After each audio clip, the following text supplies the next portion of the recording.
Top of the morning to you laddies, my name is Mclain Modding and welcome back to, yes, you know this farm, it's the Nebraska farm. The same one that we had back when we were doing the Nebraska series after we moved from county line. Nothing really too big has changed on the farm. I just really wanted to bring back this farm series because I didn't even really do what I wanted to do on the farm series because it just kind of went away and I never really got a chance to show it. So I'm going to bring it back, and we're going to do a lot of things on this farm, hopefully. Some things that have changed are like some of the decor stuff, because I've gotten some fun stuff that it's been doing. If you guys are going to notice over here, we got a clothesline thing, pool, shed, little campsite thingy, trampoline, boing boing.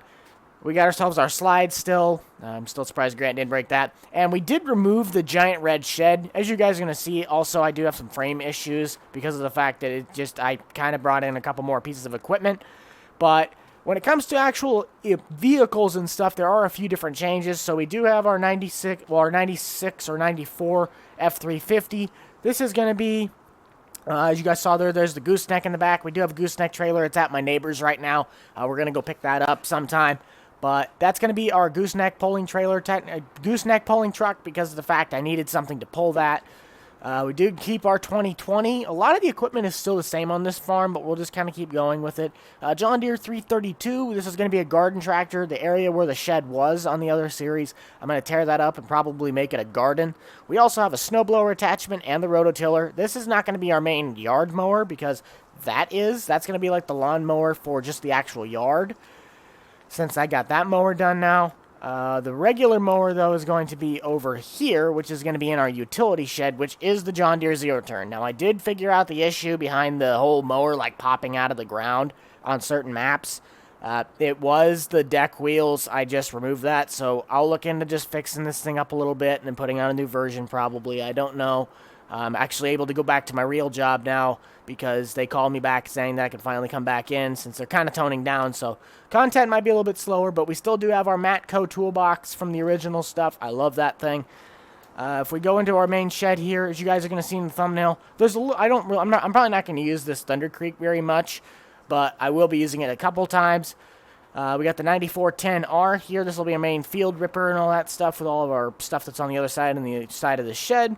We do have our R445 John Deere sprayer. I don't know the boom width on that. I'm assuming it's something over 100 feet. But I honestly don't know. I don't know sprayers as much as I do tractors. We do have a DB90 as well as I believe that's like a 1770 something. They're both that wing style of seeder, though. I believe our DB90 can actually hold fertilizer.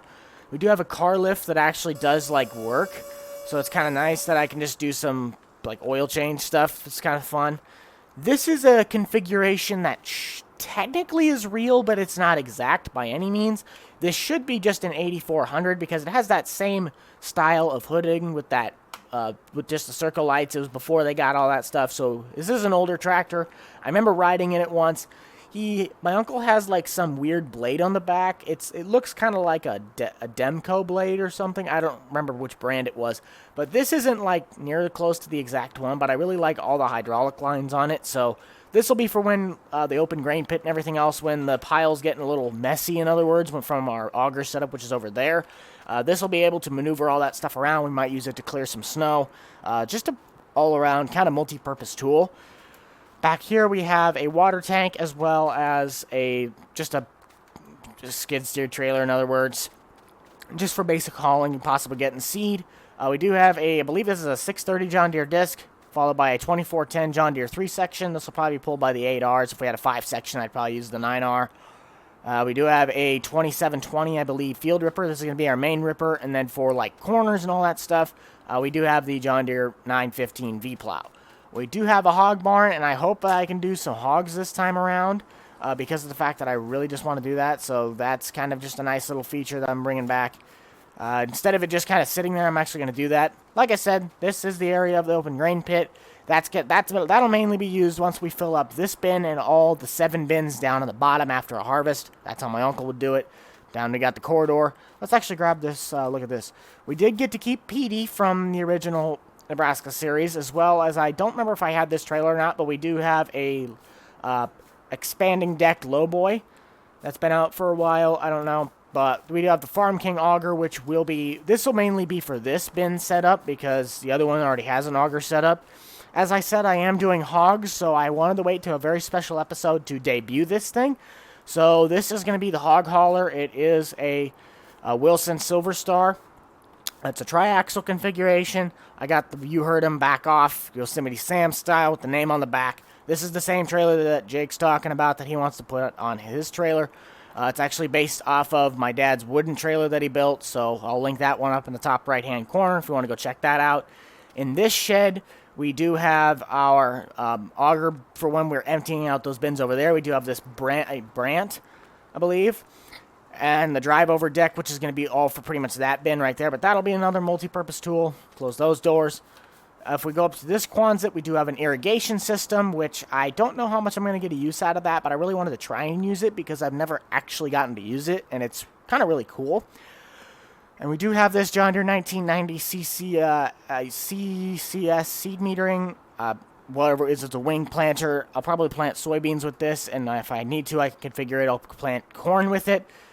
Our John Deere S690, our John Deere 9660 STS. This is going to be our main, like our secondary track, our secondary combine to get into the nooks and crannies that the S680 can't get into. This is the only different brand of tractor on the farm. Dead serious. But I really like the look of it, as it just kind of can be a, hey, I need something to, in other words, pull this trailer quick, or I need something to run this auger into town. This is my other tractor I got. Got a John Deere 720. This is, again, just kind of here just for the old appearance of just built-up equipment. John Deere 7600. This will be my main hog tractor. I was just going to have this, again, just kind of sit here as an excess tractor, but I forgot this thing could get a front loader on it, and I kind of need one to, in other words, take care of the hogs besides the big bucket on the back of that thing. But that's all that's going to be in that Quonset. If we go over here, we do have our John Deere Gator, followed by the John Deere 616C, which is our 16-row corn header. I believe, yes, we did get to keep our International, which is still has our big grain bed on the back. I did want to keep this thing because of the fact that we can use it for seed and all that stuff. I believe this is our 2012 John Deere S680, which, again, it's based off my uncle's combine. He watched the thing roll off the assembly line down in Illinois, so kind of cool. This is going to be the header that's going to be used on that. I don't run the Mclains anymore because I found some of the Deere headers that are, I think his is a 40-foot header on this thing. It's a bean header or whatever it was, whatever you call those. But his is not the Draper belt. His is auger driven. So this is a 35-foot header. And if we go on the other side of the tree line here quick, the other headers are a 612C, so 12 row. And then we have a 30-foot auger-driven trailer, auger-driven header. But if we go back across the tree line here again, I don't know how to get through this thing.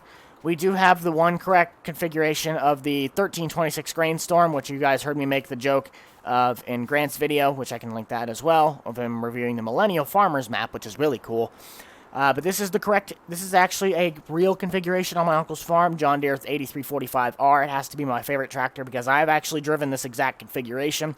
If you guys wonder where the heck I got this 1326, I found a, technically, aka leaked version of the 1051. It was just pretty much brought over. It didn't have any of that special texturing map on it, whatever it was. It was literally just converted. That's all it was. And I brought it out, and I just stretched the frame a bit and put the different number on the side. So that's the story behind that. The other tractor on the fleet, I don't remember if this is the right one or not, but it's an 8370R as well as the 1326 grain storm. But this one should be like a 1405 or something. So we have a 1300 bushel cart and a 1400 bushel cart. Whew, that's a lot of talking. But we'll go on the other side of the tree line now. We'll finish it off with the last thing that I want to do, which is going to be, again, the first thing you guys will see in the thumbnail. We'll go over the bin setup, which is 7 giant bins. He's got, I don't remember what the big ones are, but the ones I have in here are 3 medium, like, soak-up bins, and then I have 3 or, how many do we have here? And we have 3 GSI bins, so I think it's 6 bins? Yeah. Okay, whatever. But either way, the way his system works is the truck, when it comes in from the driveway over here, it goes all the way down, and then it comes down on the right side of there, whatever, and then it drives up on this platform. If it's emptying, if it's not, then it just goes through on the left or the right, and he drives over the top of this, which then feeds the belt, which I don't know why the belts are always running, but that goes up down the pipe into the auger, which is driven by, I believe, a 4020, but I didn't like the look of the one that I have in right now, so we have a 4440 powering the auger right now, which goes up and over the top of the grain dryer into the hopper bottom, which is then dried by the grain dryer, and then at the bottom of this, there's a distribution pipe that goes into all 5 of the other bins. Kind of a complex situation, but it is a real setup, so kind of interesting. We do have our little coop house here when it comes to like the testing of the grain moisture and all that stuff.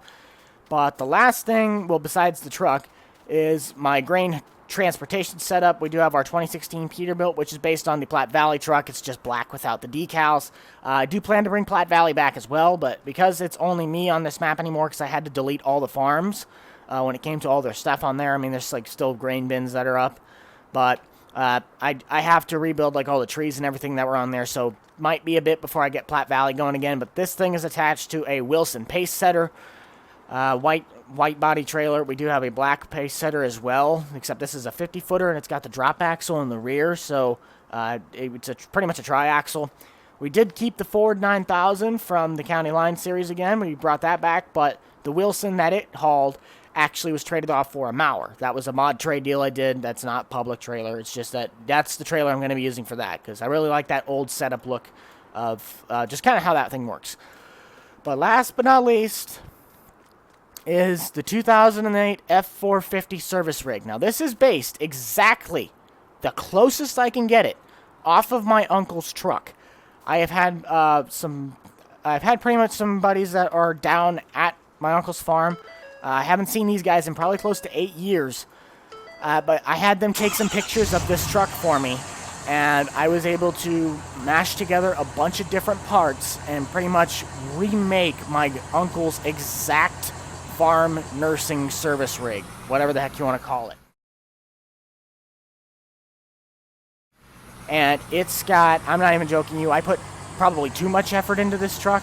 I probably will not make this thing public, so for all of you that are going to ask and then get grumpy on it because I just don't make public mods anymore, really, I'm sorry, but this is a family truck, and I put too much work into this thing to pretty much just let it go.